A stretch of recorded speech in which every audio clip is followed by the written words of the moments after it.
לפני 1.5 הייתי בריטריט שתיקה בויפאסנה של 8 ימים, שהייתה מדהימה וטרנספורמטיבית עבורי. ובעיקרון כל בוקר אני לומדת, קוראת טקסטים של היוגה, של הבודהיזם, כדי להתמלא בהשראה, כדי ללמוד דברים חדשים, וגם בעיקר להיזכר בדברים שאני כבר יודעת ורוצה להכניס אל תוך היום-יום שלי, ממש להטמיע אותם כחלק ממי שאני. והיום רציתי קצת להתאוורר מהלימוד הקבוע שלי, מהספר שאני עוברת איתו דרך בתקופה האחרונה, ופתחתי את הרשמים שלי במחברת מהריטריט שתיקה ההוא. וזה היה וואו לקרוא את זה. א', זיכרונות כיפים, וגם באמת מחשבות מעוררות השראה במלוא מובן המילה. ממש קראתי כמעט הכל, והגעתי לנקודה האחרונה שכתבתי ביום השביעי, שבה כתבתי שבזמן ריטריט יוצאות ממני תובנות שגורמות לי להרגיש מינימום בודה. בודה הכוונה למישהו שהתעורר, שהגיע לנשגבות של הבנת העולם וההשתחררות מסבל. אז שבזמן הריטריט אני ממש מרגישה שיוצאות לי תובנות של המורה הרוחני הכי גדול שיש.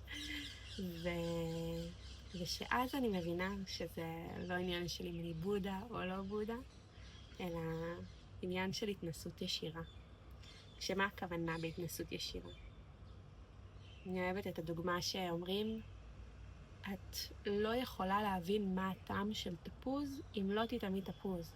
אפשר לתאר לך את זה, זה קצת מתוק, קצת חמצמץ, אבל את לא תביני באמת איך מרגיש תפוז לפני שתאכלי תפוז אמיתי. לפני שתתנסי באופן ישיר בחוויה של לאכול תפוז.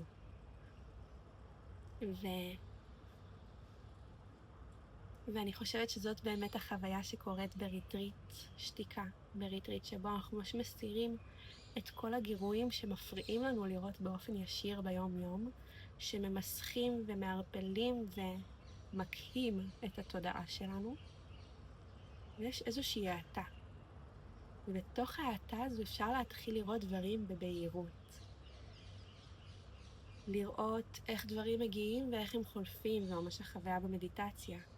איך זה שהייתה לי מדיטציה שהלכה ממש טוב, לא אומר שזהו עכשיו כל המדיטציות שלי יהיו טובות, לא מגדיר מדיטציה כדבר טוב בפני עצמו, כמו שזה לא מגדיר כל תפוז כטעים בפני עצמו, כי יש תפוזים מעולים ויש תפוזים שלא.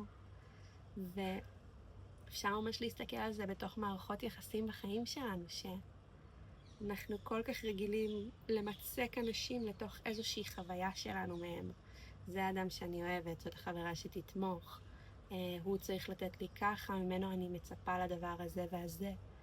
אבל גם מערכות היחסים שלנו, גם הדינמיקות, גם בני האדם, אנחנו כל הזמן משתנים ושונים.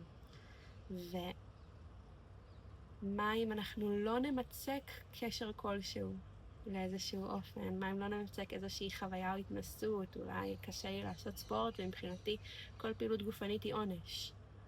אז מה אם אני אפתח ואנסה לגשת שוב ושוב לאותו דבר, ולגלות שהוא מתבטא באופן קצת שונה בחיים שלי כל פעם, בחוויה שלי. יום אחד אני ממש אהנה לעשות יוגה, יום אחר אין לי כוח. אז בעצם כשאנחנו מסירים את המיסוכים וחוזרים על אותה פעולה שוב ושוב, אפשר ממש לראות איך היא מתבטאת באופן שונה כל פעם. ועצם הזיהוי של זה הוא התובנה הגדולה, והזיהוי יכול להגיע ולהיות משמעותי רק שבאמת חווינו את זה. שהחוויה נטמעה בגוף שלנו, לא כי שמענו את זה עכשיו בשיחה שאנחנו מקשיבים לה, אלא כי באמת ראינו את זה קורה שוב ושוב, והבנו שזה איזשהו חוק טבע. וגם פה זה עדיין לא הקצה, כי זה שהבנתי שזה חוק טבע, לא אומר שאני בהכרח חיה מתוך ההבנה הזו. וכאן נכנסת החזרתיות של התרגול, לתרגל שוב ושוב ושוב, להיזכר שוב ושוב ושוב, עד שבאמת תהיה כאן איזושהי למידה ברמה הכי עמוקה של למידה. ממש הטמעה של הידע, שהידע הופך להיות חלק ממני, כמו שחלק ממני זה שאני מדמיינת שהים כחול. אני יודעת שהוא כחול, זה ממש החוויה שלי. למדתי שהוא כחול כי אין סוף פעמים הסתכלתי עליו והוא תמיד היה כחול. אז בעצם כל ידע שאנחנו מקבלים הוא לא ישר נקלט, בעיקר לא אם חווינו אותו בכל מיני גוונים או שתפסנו אותו באופן שגוי. אז אנחנו צריכים מספיק חוויה ישירה, מספיק פעמים שאני אסתכל על הים באופן ישיר, אני בעצמי, לא כי שמעתי ממישהו אחר, ואראה שהוא כחול, כדי לדעת בתוך תוכי שים זה כחול.